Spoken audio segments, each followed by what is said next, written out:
Bila Engkau tak besertaku,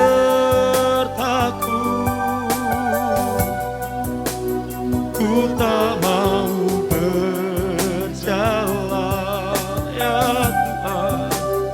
Ku perlu Tuhan, pimpin langkahku dengan kasih karunia-Mu. Pimpin langkahku setiap waktu, berjalan dalam Roh-Mu. Nyatakan Tuhan kemuliaan-Mu, dan berjalanlah denganmu.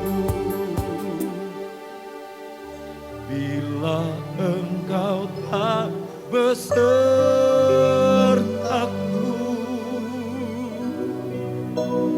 ku tak mau berjalan. Ku perlu Tuhan, pimpin langkahku dengan kasih karunia. Pimpin langkahku setiap waktu, berjalan dalam Roh-Mu. Nyatakan Tuhan kemuliaan-Mu, dan berjalanlah denganku. Bila Engkau tak besertaku,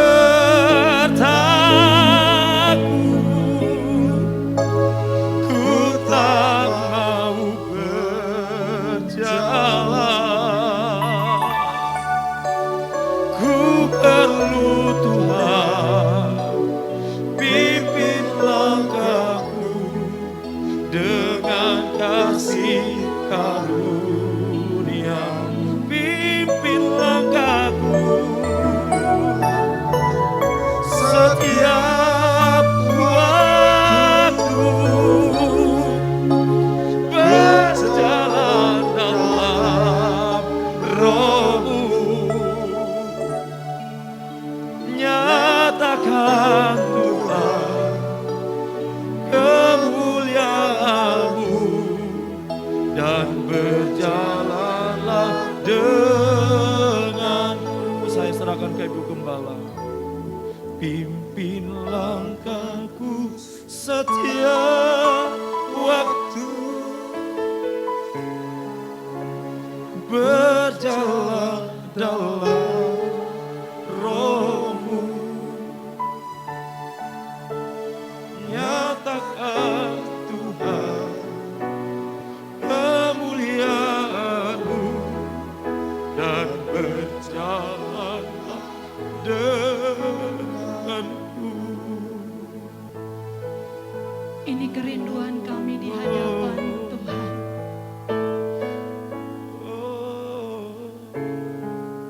Kami tak dapat berjalan tanpa Engkau. Kami butuh pimpinan-Mu Tuhan.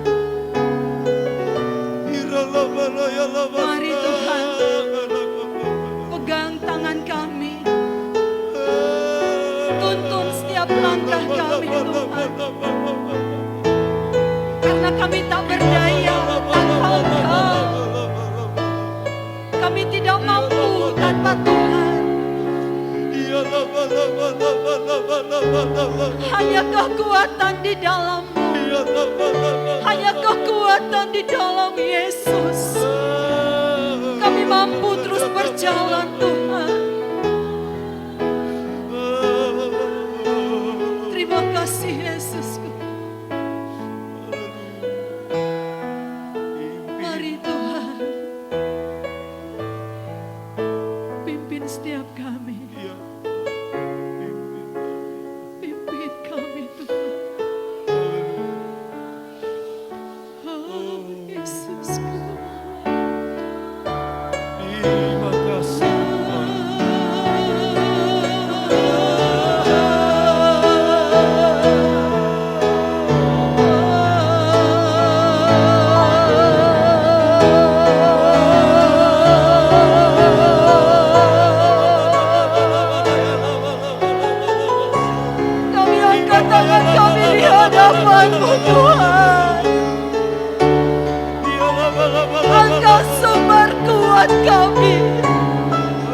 Engkau sumber segalanya bagi kami Tuhan.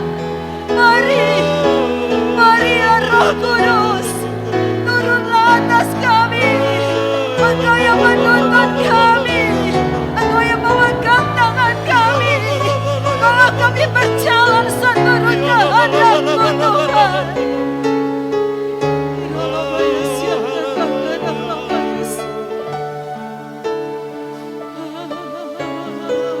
Terima kasih. Terima kasih. Terima kasih Tuhan. Bekerjalah Roh Kudus di tengah-tengah kami. Terima kasih. Teruskanlah Tuhan.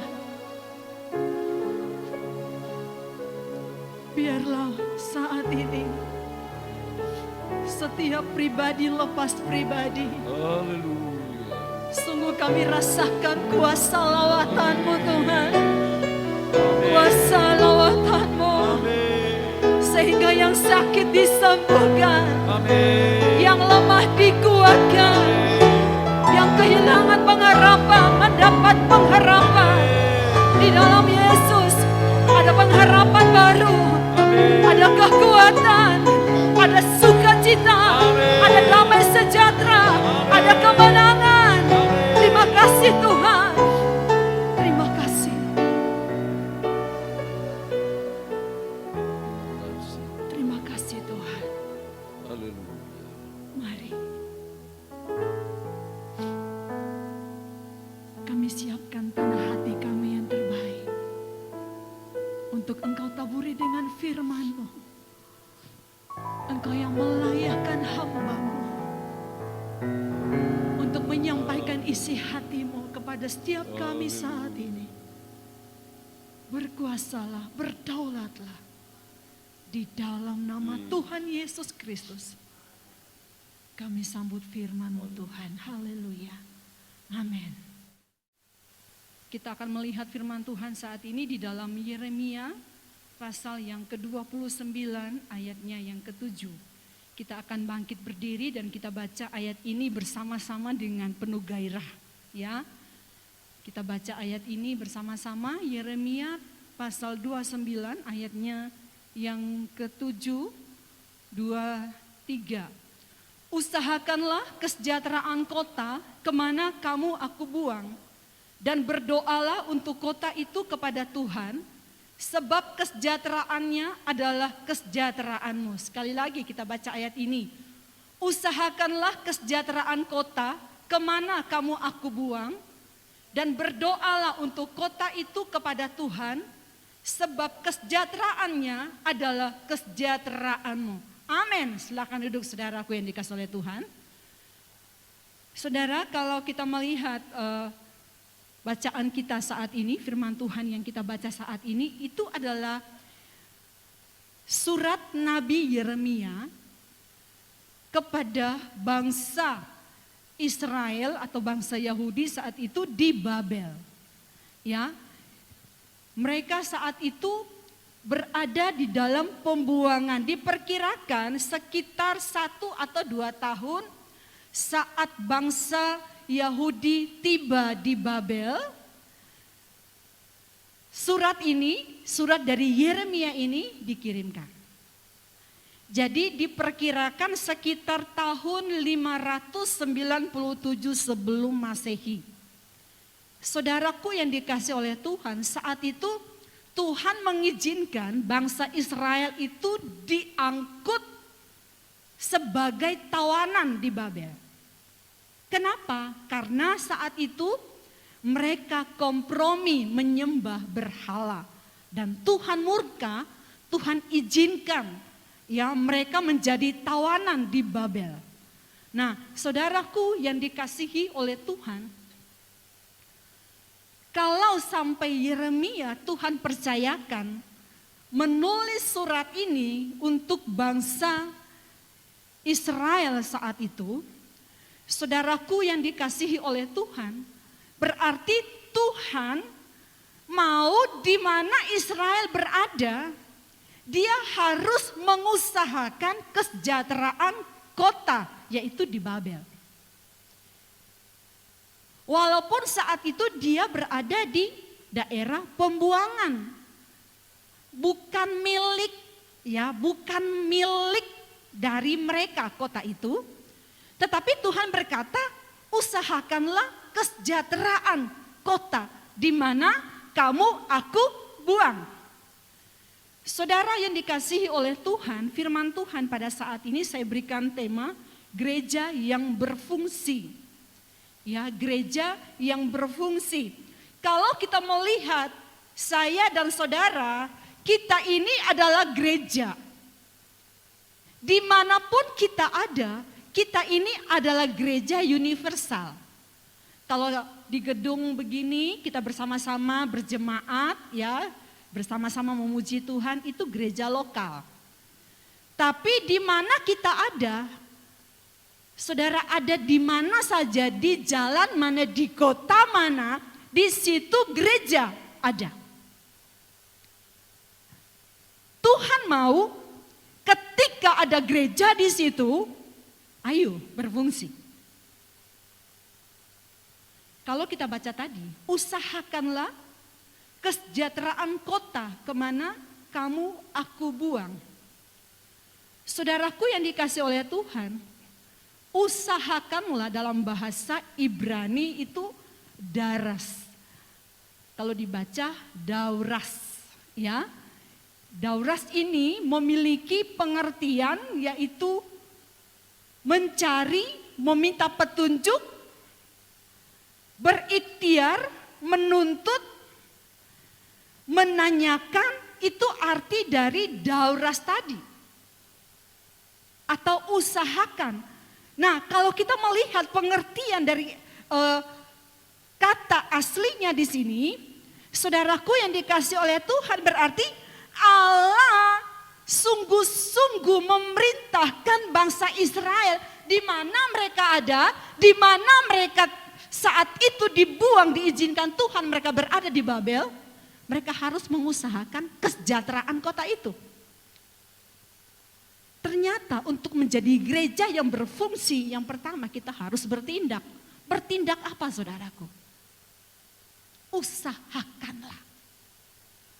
Berarti ada satu usaha, ada satu tindakan.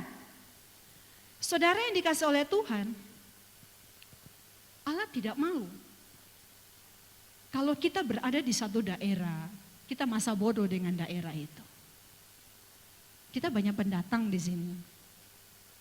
Ya. Tapi Tuhan mau ketika kita berada di sini, saudara, berarti itu tanggung jawab kita. Amin. Gereja ada di kota ini, berarti kota ini adalah tanggung jawab kita. Kita nggak boleh masa bodoh, kita nggak boleh berkata bahwa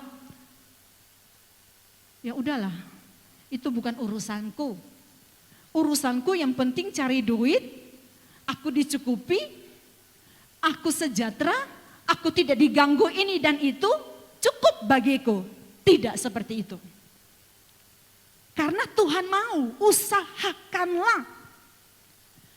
Saudara, sehingga melalui Nabi Yeremia Allah memerintahkan agar Israel ini sungguh-sungguh berusaha melakukan hal apapun untuk kesejahteraan kota di mana mereka dibuang, yaitu di Babel. Saudara, kita ada di Indonesia. Ya. Di sini atau di kota-kota dimanapun, itu bagian dari Indonesia. Apa yang terjadi saat ini di Indonesia, kita nggak boleh masa bodoh. Kita nggak boleh cuek, kita nggak boleh berkata bahwa itu bukan urusanku. Saudaraku yang dikasih oleh Tuhan, kehancuran bangsa berarti kehancuran kota. Kalau kehancuran kota, itu berarti kehancuran kita juga. Karena kita ada di salah satu kota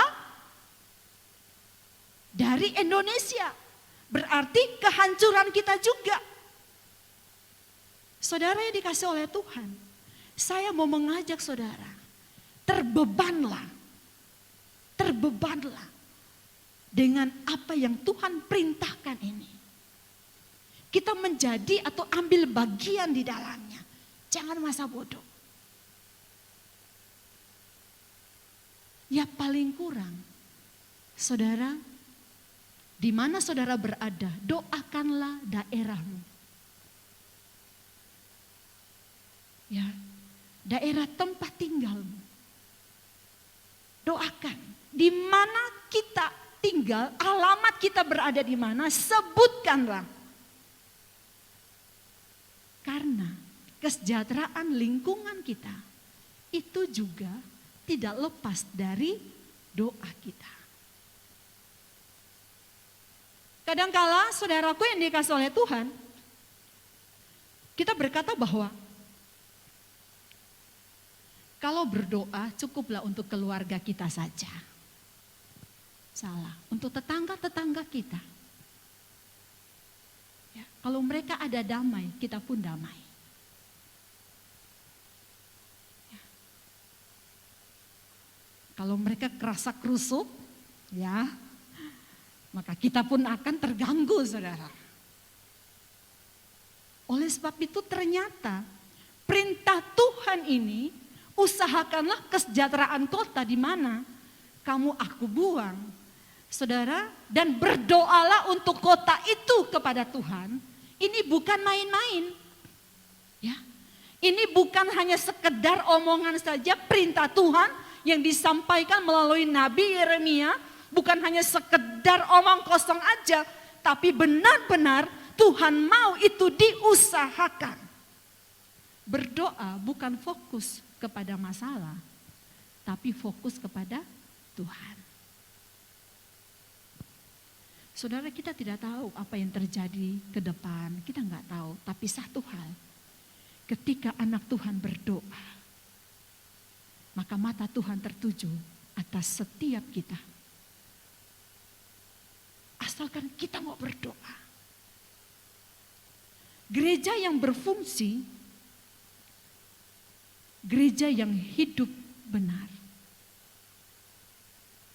Ya, gereja yang hidup benar. Ternyata hidup benar dari suatu masyarakat itu menentukan keadaan daerah itu. Kehidupan benar atau tidaknya suatu masyarakat itu menentukan keadaan daripada daerah itu. Coba kita baca Kejadian 18. Kejadian pasal 18 ayatnya yang ke-16. Kita akan baca ayat ini. Agak sedikit panjang tapi enggak apa-apa ya. Kita akan baca ayat ini. Kejadian pasal 18 ayatnya yang ke-16. Kita baca bersama-sama 2-3. Lalu berangkatlah orang-orang itu dari situ dan memandang ke arah Sodom, dan Abraham berjalan bersama-sama dengan mereka untuk mengantarkan mereka. Berpikirlah Tuhan, apakah aku akan menyembunyikan kepada Abraham apa yang hendak kulakukan ini? Bukankah sesungguhnya Abraham akan menjadi bangsa yang besar serta berkuasa, dan oleh dia segala bangsa di atas bumi akan mendapat berkat?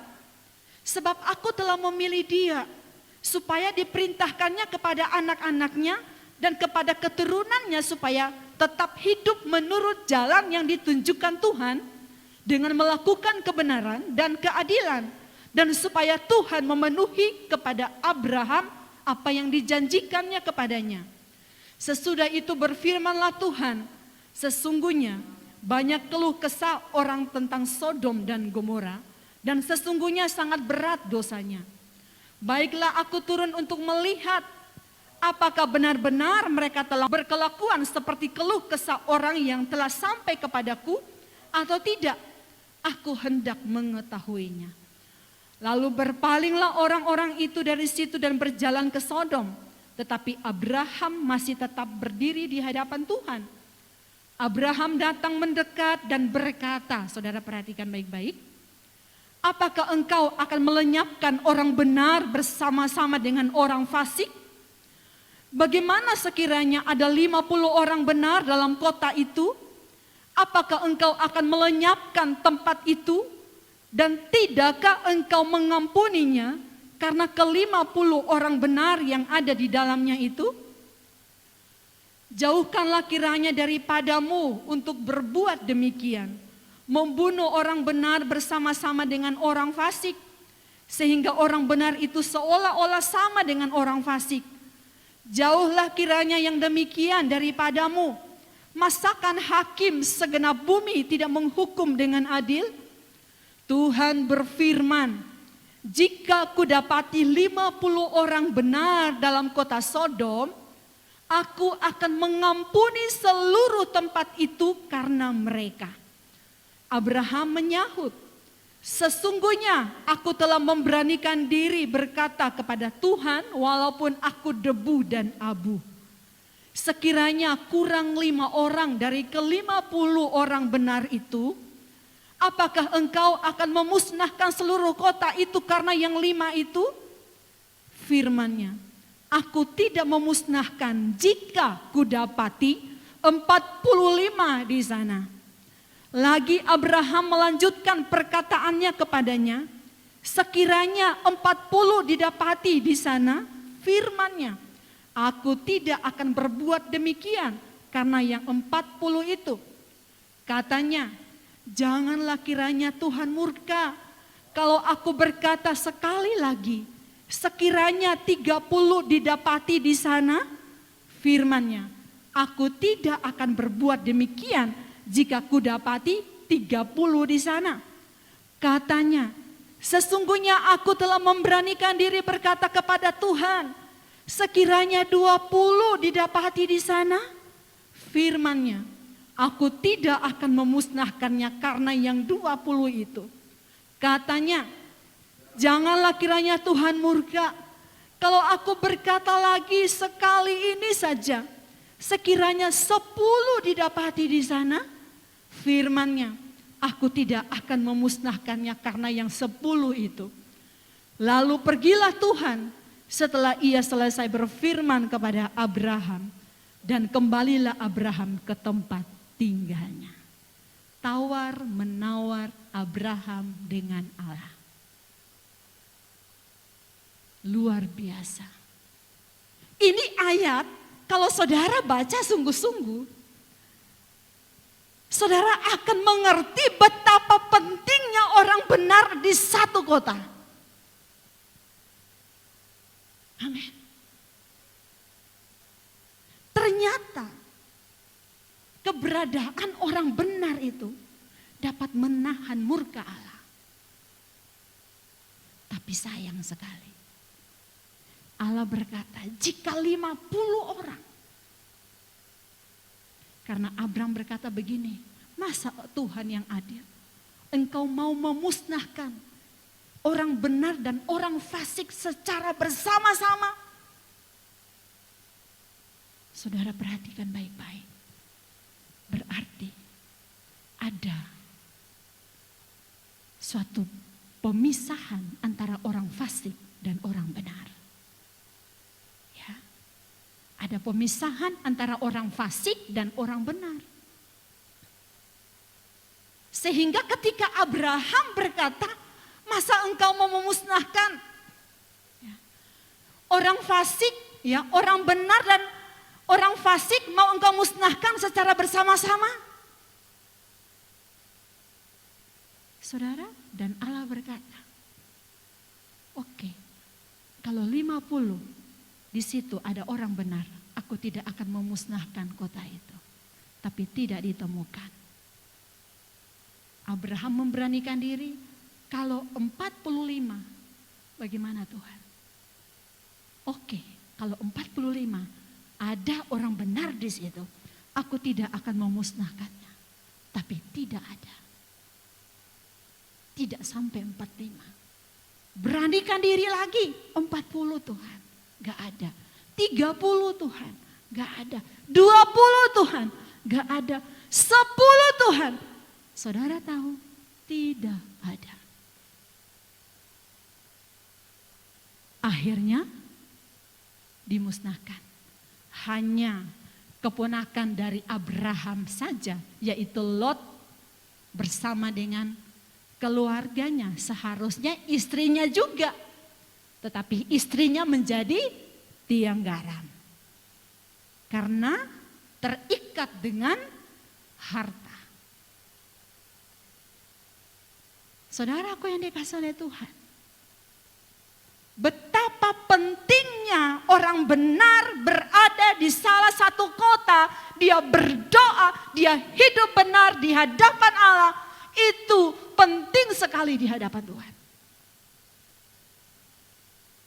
Menjadi gereja yang berfungsi, hiduplah benar di hadapan Tuhan. Amin. Hidup benar. Saudara, usahakanlah. Berarti ada satu tindakan, ya, ada satu usaha yang sungguh-sungguh untuk hidup benar. Kalau kita sudah tahu kita salah, tapi kita tetap mengotot dalam kesalahan itu, saudaraku, jangan sampai Allah murka kepada kita. Jangan sampai Allah murka kepada kita karena kekerasan hati kita. Amin, saudara. Mari, saya pribadi dan saudara sama-sama. Ya, sama-sama. Kita hidup benar di hadapan Tuhan. Saudaraku yang dikasihi oleh Tuhan, sayang sekali tidak ditemukan orang benar di Sodom sesuai dengan jumlah yang Allah mau. Ya, sampai di penawaran terakhir 10, tapi tidak ada. Saudaraku yang dikasihi oleh Tuhan, kita di sini lebih dari itu. Amin. Kita ada di kota ini. Kita lebih dari jumlah yang Allah tentukan sebagai syarat agar kota itu tidak dimusnahkan. Mari saudara, kita hidup benar di hadapan Tuhan. Ya, hidup benar di hadapan Tuhan. Yakobus 5 ayat 16. Coba kita baca ayat ini, Yakobus 5 ayat 16. Kita baca bersama-sama, 2, 3. Karena itu hendaklah kamu saling mengaku dosamu dan saling mendoakan, supaya kamu sembuh. Doa orang yang benar, bila dengan yakin didoakan, sangat besar kuasanya. Ya,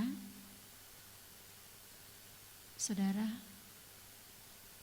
Tuhan gak bilang doa orang yang banyak, ya, doa orang yang banyak sangat besar kuasanya, tapi doa orang yang benar sangat besar kuasanya. Waktunya saat ini saudaraku, hidup benar di hadapan Allah. Maka kita akan melihat tangan Allah turun memberkati Indonesia. Kadangkala saudaraku, kita menuntut hasil yang luar biasa, tapi kita tidak mau melakukan prosesnya. Kita tidak mau menjalani prosesnya. Kita hanya mau bagaimana bangsa ini, bagaimana kota ini aman. Tapi apakah kita berdoa untuk kota ini? Ya. Karena jelas sekali dikatakan kesejahteraan kota, ya, kesejahteraannya adalah kesejahteraanmu.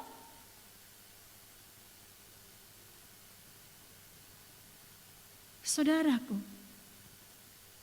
hidup benar dimulai dari keluarga.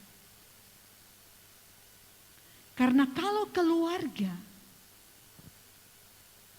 kita ajarkan tentang kebenaran dan keluarga hidup benar, maka gereja pun,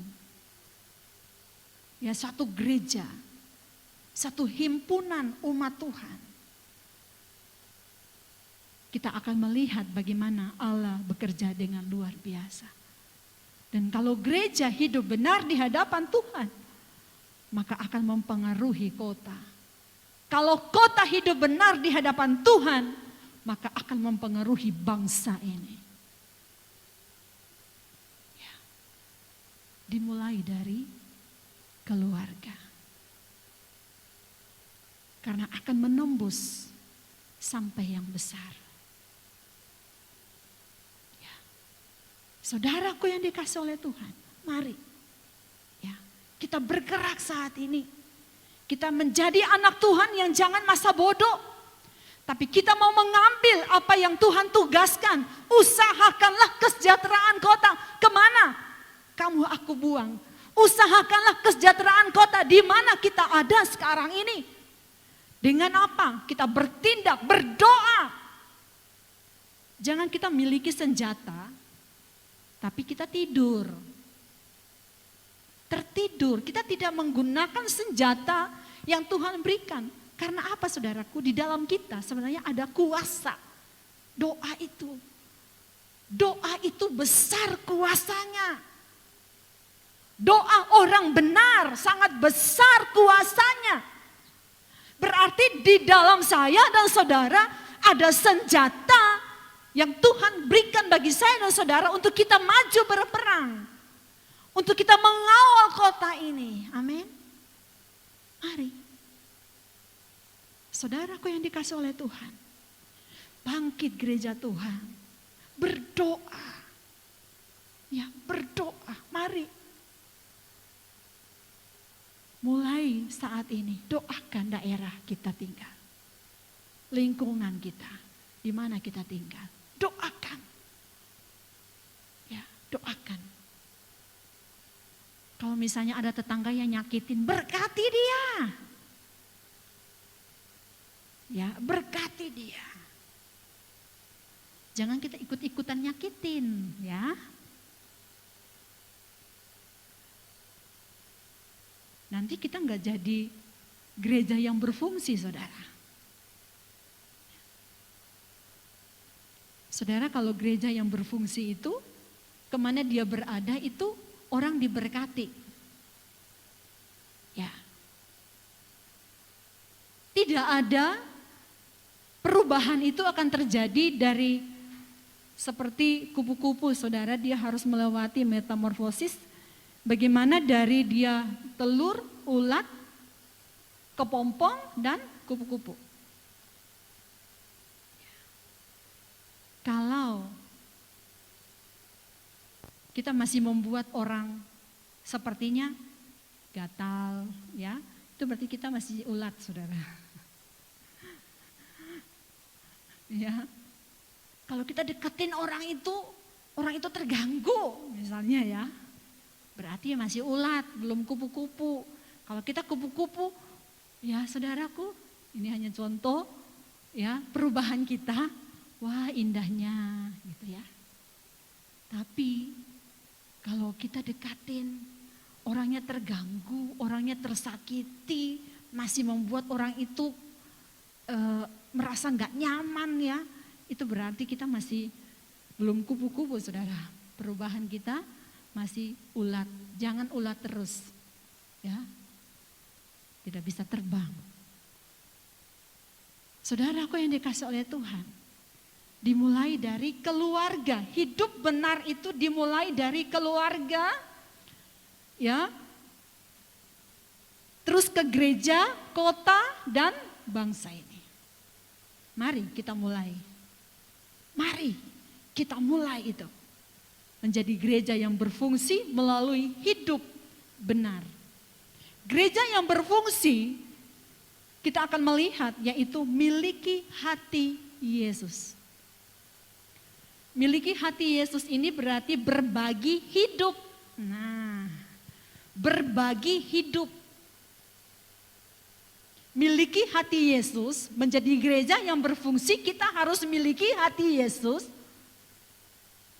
berbagi hidup dengan orang lain. Tidak egois, tapi penuh kasih. Ya. Saudara, di sekitar kita begitu banyak orang yang mungkin kita melihat mereka, kalau bagi kita segelas air itu tidak berarti apa-apa.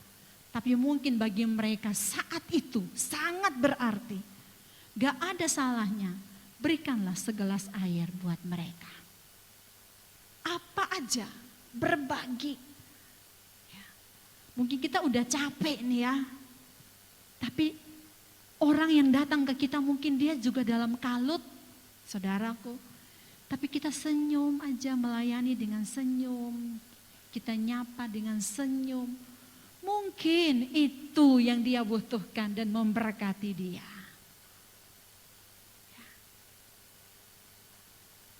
Dia datang udah kacau, kita bentak.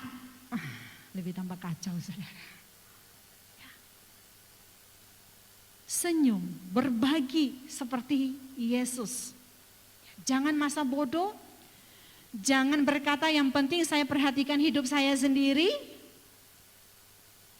Saudaraku yang dikasih oleh Tuhan, sekali lagi kita harus miliki hati Yesus. Jangan kita berkata bahwa yang penting saya nyaman, saya aman, cukup sudah. Tidak seperti itu. Karena Tuhan tidak menciptakan manusia dengan sifat egois, tidak. Tapi Tuhan menciptakan manusia itu sebagai makhluk sosial. Ya. Karena ketika Tuhan menciptakan Adam, Tuhan harus menciptakan seorang penolong bagi dia, yaitu Hawa.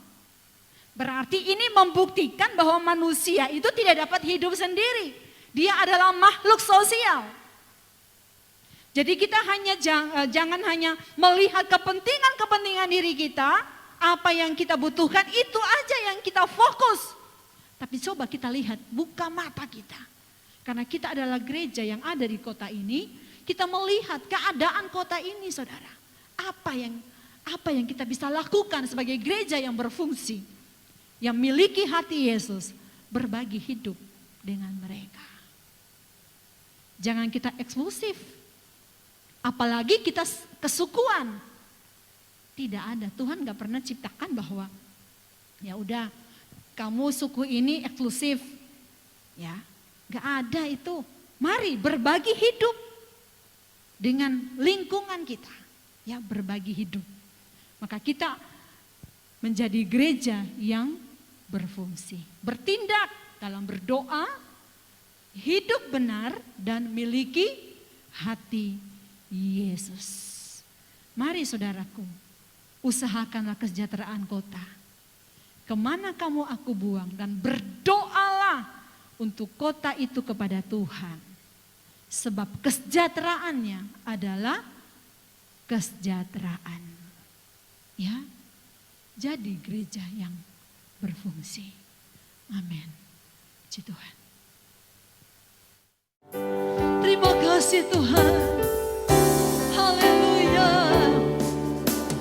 Yesuslah Tuhan yang layak ditinggikan, layak disembah oleh suku-suku bangsa.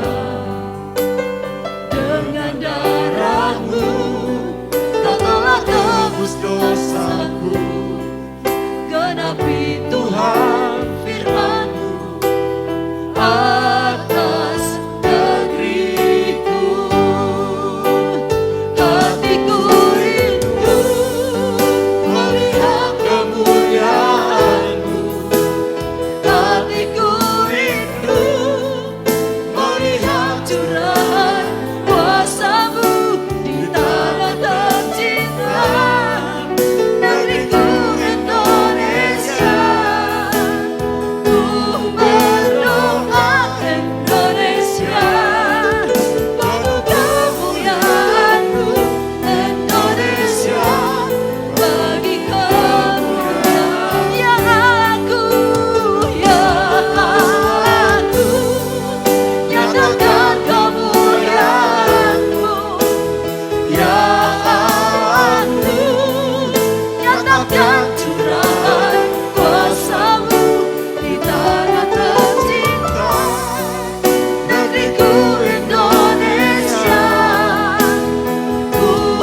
bangsa kami. Haleluya. Haleluya.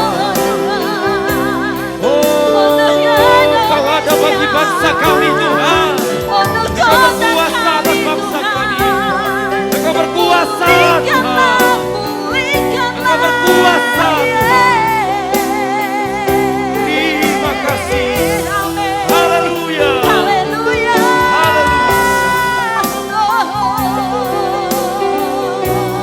Terima kasih. Terima kasih. Terima kasih Yesus.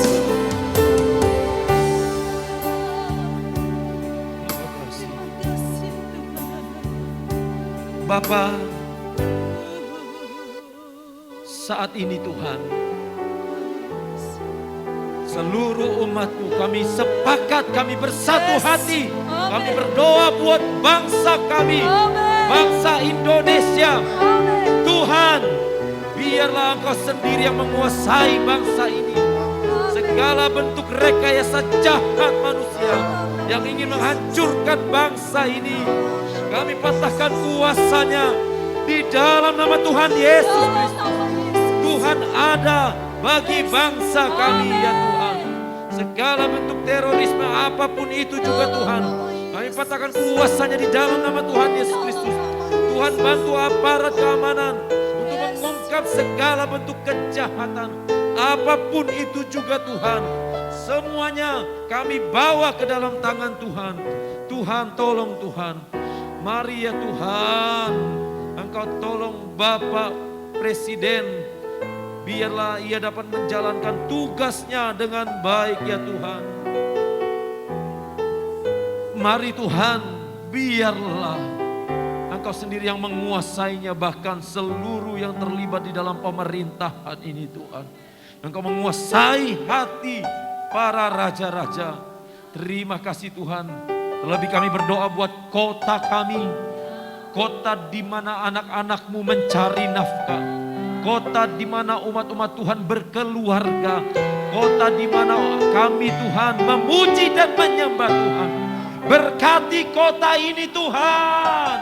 Segala yang mencoba menghalangi pertumbuhan dalam ekonomi kota ini, oh kami patahkan di dalam nama Tuhan Yesus Kristus. Biarlah kota ini menjadi kota yang diberkati oleh Tuhan. Terima kasih Tuhan. Terima kasih, gereja-gerejamu biarlah menjadi saksi Tuhan bagi kota ini, bukan menjadi sandungan. Mari Tuhan, Engkau mengurapi setiap jemaat-jemaat Tuhan yang hadir saat ini. Engkau memberkati yang sudah melayani Tuhan, yang sudah memuji, memuliakan Tuhan, yang sudah memberikan persembahan, apapun itu Tuhan, memberkati Tuhan Yesus. Nah ini saudaraku yang dikasihi Tuhan, terimalah berkat Tuhan. Tuhan melindungi engkau. Tuhan menghadapkan wajahnya kepadamu dan memberi engkau damai sejahtera. Biar engkau pulang dan membawa segala berkat-berkat Allah. Di dalam nama Bapa, Putra dan Roh Kudus, yaitu di dalam nama Tuhan Yesus Kristus. Kami sudah berdoa dan mengucap syukur kepadamu. Semua yang percaya kita katakan, amin. Tuhan memberkati.